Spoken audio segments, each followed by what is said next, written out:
Hello everyone, I hope you guys are doing great. So, it's been a while since I uploaded a video.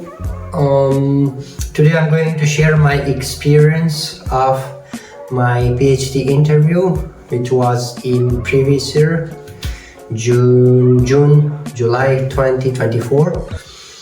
So, it's the month of May. It's going to be 18th of May. And in the next month, majority of the university will start conducting interviews from the shortlisted candidates who applied for 41 cycle of Italian PhDs. So I will share my experience, and I hope this can give you some help to prepare for the interview. So let's get started. So it was actually at night time. I was in Indonesia that I did my interview. We have 5-6 hours of difference, but with the Middle East and Asian countries, 3 hours, 4 hour difference. So keep that in mind. First of all, that interview for a PhD is mostly technical, and there are 5, 6, 7, sometimes more than that, faculty members who are conducting the interviews, including the director of the faculty, the department, and the expert researcher. So they are all involved, and they are going to take interview from you, because majority of the students don't know that. They think that the interview is same like for the masters, only 2 or 3 members and they ask questions, but no, but it's a bit different. Not hard if you're prepared you know about your proposal, you know about your background experiences, and if you have some previous research experience, expertise, and especially the methodology section, like the technical tools used to analyze the data and give result, these things. So let's get started. First of all, we start with the academic background. So they will not ask you, okay, introduce yourself, tell us about your name and stuff. No, they already read everything about you in the application. So skipping the CV and everything, you just directly start with your previous experience. Okay, currently I am doing this job, if you are doing a job, or currently I'm working on this research, or otherwise you just start discussing your previous experiences in academic, like for example your master thesis or some projects you recently done. So I remember when they asked me, I discussed with them that currently I'm working as a intern in international office in Sumatra in a university, and then I start talking about some projects I have done there, like related to sustainability and community service, and some mini projects related to the city problems related to waste management, because my proposal was also related to circular economy and sustainable business model. So that was a bit connecting for me. So I was discussing my current experiences and also my past projects I have done. So kind of that, like a bit background, and which is connect you to your current phase and the one you are planning for the future.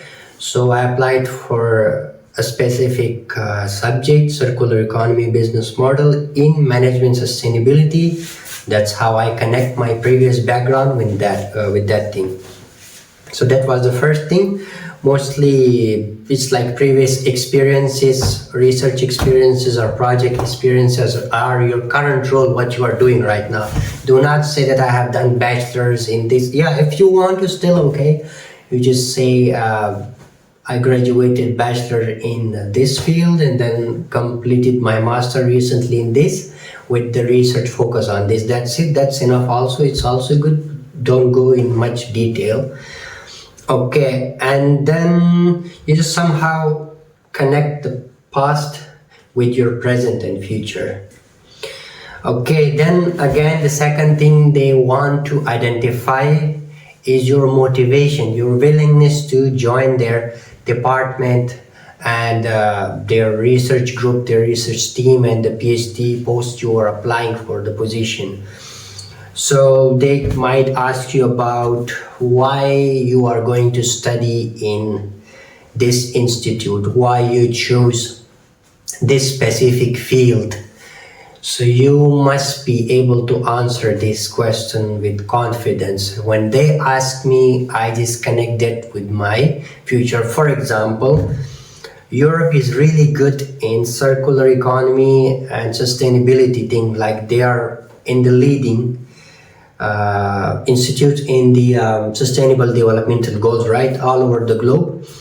Even though China as well, but as compared to Europe, Europe is best, and that was my power grip when I choose that point, discussing that, okay, Europe is the only place good in my study, in my research area, and a researcher in this field, institute, and the projects done in the past are really good. So Europe was the best option for me as compared to the other. And I did say that I also applied for this business school around the world, but my priority is here because of this. Another thing about the resources available in the lab. So I did go through their website, exploring the research team and everything. Then I mentioned those names, okay, Professor ABC is really expert in this field. I have been through his research, and that's like an honor or a chance to get connected with such expert person, to learn from him and do work on that. And then a future assumption, they mostly ask, okay, what will you do after your PhD? So you must have your own reason. Be honest about it. It's not necessary that you lie about, okay, I will do PhD, I want to become a professor or something. You can go for industrial, whatever your purpose is, you can mention that clearly. I myself did tell something about it, but I will explain it at the end. And okay, so this question was actually at the end of my interview, so I will just talk to you about it later. Technical side question. These are the most important part of the interview, and this is where they judge you based on your expertise in the field. If you know about the research methodology, how you collect data, how you analyze, how you get results, how to think strategically to do all these things, because this is the most hard part. You know what is a research problem and you know what will be the output, but how to do it, how to analyze, go through the whole process and achieve the objective of the research. This process in the middle is technical and hard, and this is where you have to use some strategies to answer. For example, I myself, when they asked me some technical, and they also told me that how you're going to collect the data and where you are, like you're a foreigner, it's an Italian country, nobody knows you here, and the language barriers and everything. That's how I came up with the strategies. Even though they didn't ask me some this, like how will you do it, I'm the one who telling them, and it was a confidence strategy I used here. Okay, I'm a foreigner, I don't know Italian language, I'm going to be in a strange country, nobody knows me. How will industrial manager and expert allow me to collect the data from them? That's where I use this thing that I will use the connection and resources of my university and my research lab and their networks to collect the data from them. And that's what's happening right now. My supervisor is supporting me to collect the data from an industrial sector where he have connections, and he's going to introduce me. That is the strategy applied. You can also talk about that, okay, I'm going to do conferences, summer schools, and some research gatherings, seminars, a lot of other activities happening around the year through. You can join them and like that. So you can also talk about that. That's how you will get connected. But if you're from medical field, chemistry, you know, like you don't have to go through that thing. You just simply say, okay, I know about this expertise in the lab to do tests with some medical thing. You probably know this thing, and how you conclude your result. I also have to talk about, okay, I know about qualitative, quantitative methodology, and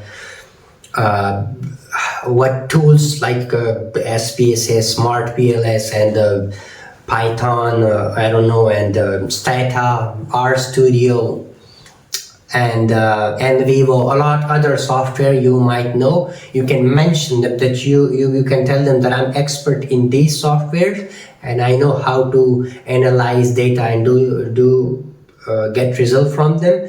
There's also another phase, how you create questions and survey protocols, and like how you design, research design, how you do that. So if you have answer to that strategically, practically, you can do that thing. That's a plus. You mentioned that, okay, first I will go through the literature from the Web of Sciences or this research database by choosing these words and shortlisting the paper. Then we'll identify the gaps through them, and then we'll start writing the literature and then design the methodology. Okay, first of all, I will choose this organization for this study, and then I will collect data which is going to give me the output for this problem. So this is a whole flow. You should not be expert, or maybe not a good, but you should be able to explain this thing, how you do it. So they will think, okay, this guy can do this thing. If he need a bit support with resources, fundings, and a bit of training from us, he can do this thing.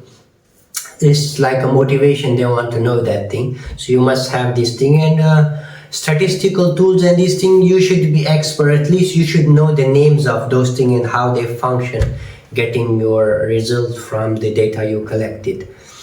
Some of them are psychological questions. For example, your weakness or your strength, or how your PhD is going to benefit your home country. So this question, it was like asked from me at the end, with that another question asked, like how you see yourself in the future after PhD, how it's going to help your community stuff. Then I came up with the strategies, but then okay, I will still want to do study, and after this postdoctoral, because this part is never ending. I still want to continue learning more, and solving society problems in the field of circular economy business model. With this, how is going to help my country, because I'm also on the other side want to be an entrepreneur, because my society needs me. There are problems that need to be addressed, but we don't have the resources or the research expertise to do that thing. As circular economy and sustainable, those things are very new in the Asian countries, especially the developing one, Pakistan, India, Bangladesh, and the neighboring countries. And how I'm going to do this, creating opportunities for the people to get the jobs, to teach there in the universities, to introduce these niche topic, and how to contribute to the environmental friendliness, products, services, make the organization like that. So these are like connecting things. That's how I do it. And apart from that, I also told them that I still want to keep my side to do research continuously, because there is something make me keep going, motivated with my life. That is the primary thing I want to do in my life, and teaching students for free, and contribute to my society back there. So this was the same thing, because they asked me how you going to look your career yourself after 10 years. That's what I told them. So it was that is the one thing they like. It was the director of the management faculty who asked me this question, and that is what convinced the whole team. Yeah. Another thing, your research proposal, this is also important. They might ask you, but not might, they probably will ask you about your research proposal you write. So they probably read through it, and they'll ask you, okay, you write here this, you will collect the data from this industry. How you going to do is this in 6 months?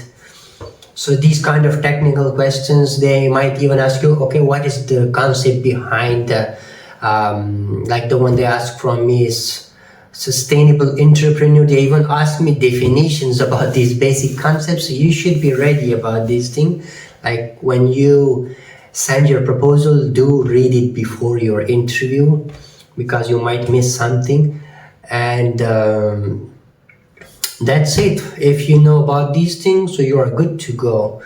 There is not a rocket science. Yeah, some things might make you a bit worried during interview, like, okay, 7 to 8 faculty members, board of directors, or the team who is going to interview you, you're going to feel a bit stressed about it. Okay, these are experts, how I'm going to do it. Just go through your flow, be honest about it, what you said. Even if you have a weakness, you ask them as an opportunity. Okay, my weakness is I'm a bit weak in statistical things, but I think I'm going to cope that thing in there in the department during my lectures, and I'm pretty sure that I will do it properly. As I explained to them that I'm a bit weak in statistics because of the COVID-19, so I have to go for another master's, but still now I want to work on qualitative studies. I did on quantitative, but I want to do it qualitative. So these are the things. But I would suggest you to do something at the end of the interview as well. You should ask a question, one or two, depends on your needs. And if there is a valid question, I mostly ask about the resources, the expertise, the timings, and the lab, or their working style and everything. I even ask them about, okay, I'm going to do work alone on my research, or I will be joining a team or something. And about some other fundings, conferences, a lot of other things you can ask. You can use the help of Google or some previous interviews, or some AI. You can use them for preparing your questions. But do use resources around the internet to help you prepare your answers for the question they are going to ask. And be confident. Always do smile, look excited to hear their question. Do not be so serious like this and be worried about it. The more you're confident with a smiley, if there's something you don't know, simply say, I'm really sorry, I'm not to that thing. Be honest about it and go through. Be cool about it. Don't be worried or stressed. This is what I learned after giving a lot of interviews. So interviews is something which will give you either a career, a fortune which you desired for, or if you got scared, you want to skip it. So those 10 minutes will define you, and you are going to use another year to repeat the cycle unless you do it. So you should be willingnessly doing this thing and be ready for it. So that's it from me. And if there are other questions or concerns you have regarding interviews or the application process, you can comment below, or I also put my Instagram profile link. You can follow me there and inbox a voice or a text. I would be more than happy to help you. I might be a bit delaying answering you because I'm also doing work with research and some other activities. And a lot of other students are contacting me because of the Indonesian scholarship as well, this as well. So take care and good luck with your application process, and see you in the next video. And don't forget to like and subscribe. Bye. Take care.